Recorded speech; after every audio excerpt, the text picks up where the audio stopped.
Welcome into the Broncos Breakdown. We're going to get into our video in just a minute, but before we do, I want to remind you to get your mailbag questions in using hashtag Broncos in the comments of this video. We got a few good Broncos questions in our last video where I asked you for the hashtag, but I want to get a few more, maybe do 2 mailbag videos this week. We'll see. I want to be able to interact with you guys and see what you guys are wondering. You can ask anything about the draft, free agency, the current roster, anything Broncos, fire away in the comment section. And now, y'all have asked, so here comes some Deshaun Watson trade rumors.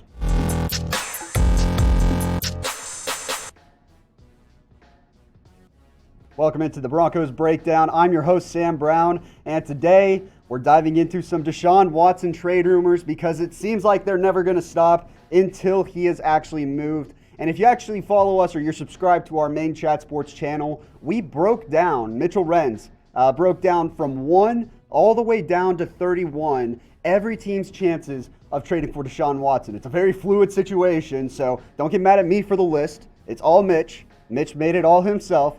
And he put the Denver Broncos in a very interesting spot in the video. Before we do that, I'll go ahead and break down 1 through until where the Broncos are. At 1, the Miami Dolphins, obviously with the Tua Tagovailoa rumors that have been resurfacing. The Chicago Bears don't know what they're going to do at quarterback at number 2. The 49ers at number 3 are very interesting, potentially uniting Deshaun Watson with Kyle Shanahan. The Carolina Panthers at number 4, Teddy Bridgewater probably isn't the future. Could they draft a quarterback? Could they trade for a quarterback? We'll have to see. And then the New York Jets, who seem like they'll pick a quarterback at number 2, but you never quite know. The New England Patriots and the Washington football team both have shaky futures at the quarterback position. And at number 8, there they are, the Denver Broncos. What will they do with Drew Lock? Will they move on from him? Will they keep him at quarterback? Could they make a move? The Saints and the Lions round out the top 10 there. But Mitch put the Broncos at number 8. If you're upset with that, get mad at him at Mitchell Renz 365. But just look at that picture. There's just something about those strong arm quarterbacks that look good in the Broncos blue and orange. I hope he doesn't become a Paxton Lynch, Brock Osweiler type, but I seriously doubt that's the case. Deshaun Watson is an all-star caliber player, and he's going to be in this league for a long, long time. So I'll open up with this question for you. Should the Broncos trade for Deshaun Watson? I've got a feeling I'm going to see a lot of whys in the comments section, but get your answers in down below. Do you want the Denver Broncos to make a trade for Deshaun Watson? Vegas kind of likes him too. These odds are on Deshaun Watson's 2021 team if traded. The Jets top the list at plus 200 for all you guys who are new to gambling. You bet $100, that's how much you would make, 200. The Dolphins are second at plus 300. The Bears at plus 400. And the Broncos are right in there at plus 500. As in you bet 100, you would make 500 if it hits. And then the Colts rounding out the top 5 at plus 800. Now you better believe that if Deshaun Watson gets traded, we're going to make a video about it. I bet if I tried, I might be able to convince the bosses to let me go live. I don't think it'll happen, but hey, worth a shot. Now, since Friday, we've gotten 283 new subscribers, which is awesome. Round of applause to you, but let's keep that momentum going. Hit that big red subscribe button if you haven't already. Send that link to some friends, chatsports.com/Broncos TV. I want to get this channel blowing up and up there with some of the best channels that we have here at Chat Sports. Now, let's dive into Deshaun Watson and his unhappiness with the Texans organization. Adam Schefter reported earlier on Sunday that there's a growing sense that Watson has played his last snap for the Texans. They've had talks apparently internally about potential trade partners for Deshaun Watson. Whether the Broncos could come in there and swoop him, we'll have to wait and see, but it's certainly something that's very intriguing and something to watch over the days and weeks to come. Now, I talked about Matthew Stafford trades the other day and his cap hit and how it's so grandiose. Some people might ask me, hey, Deshaun Watson got a big fat deal.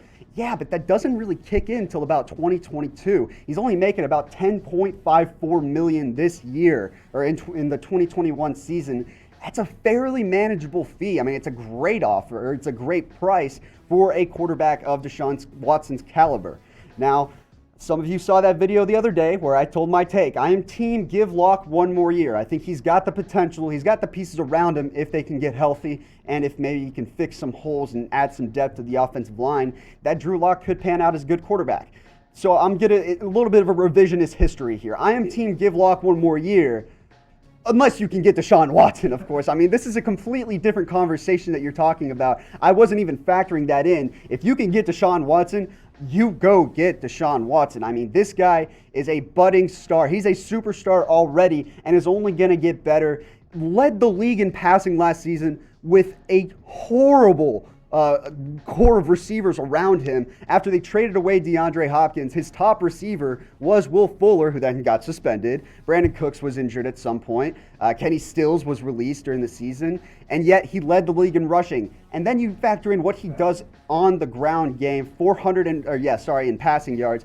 What he does on the ground game with over 440 yards, 31 first downs. This is a guy that can beat you with his arm and with his legs. I think he's a star in this league. Like I said, I can't speak highly enough about it. If you can get Deshaun Watson, you do what it takes to make it happen. So I threw together a little trade for you guys, and I want you guys to judge me about it. So obviously the Broncos get Deshaun Watson, and I think that in the case that a Broncos trade happens for Watson, it would have to include Drew Lock going to the Houston Texans. So Drew Lock, the 9th overall pick and a second-round pick in this year's draft. I'm sorry, that's the typo is messed up there, but it's 2021 9th overall pick, obviously, a 2022 first-round pick, and then a 2022 third-round pick as well. Now, I asked you this question during the Stafford video, and I'll ask you again because this is my trade idea, just straight off the dome, and I'm curious, I want to know what you guys think about it. Would you do this trade? Type A for accept again, and type D for decline. I think, again, I'm going to be getting a lot of A's in the comments, but I am curious because I know some of you don't want to give away and don't want to mortgage so much of the future for a quarterback like Deshaun Watson, as good as he may be, sacrificing other roster pieces when there are other holes on the team. And naturally, all this comes down to what the Broncos will end up doing with Drew Lock at quarterback, whether they believe that he can be the future of the franchise at that position, and whether the players around Drew Lock can elevate his game. I've always had the mindset that, like I said, he could play a Baker Mayfield type role, maybe not be a stellar quarterback, but he could beat you some games and certainly has the pieces around him to be decent enough to put his team in a position to win. So I'll leave you with this question, and I want you to be very honest with me here. And it's, again, fill in the blank. Drew Lock's ceiling, top blank quarterback. I think right now, I could still see Drew Lock's ceiling being a top 12 quarterback when you think about it. I mean, an above-average quarterback in the league is certainly not out of reach for a guy like Drew Lock, given how young he is, the flashes he showed last year. But at the same time, if we see more of 2020 Lock next season, that number's only technically going to go up, but his ceiling is only going to go down. So let me know in the comments section. Make sure to subscribe. And if you've got a question for our mailbag video, be sure to use #Broncos in the comments. Cool.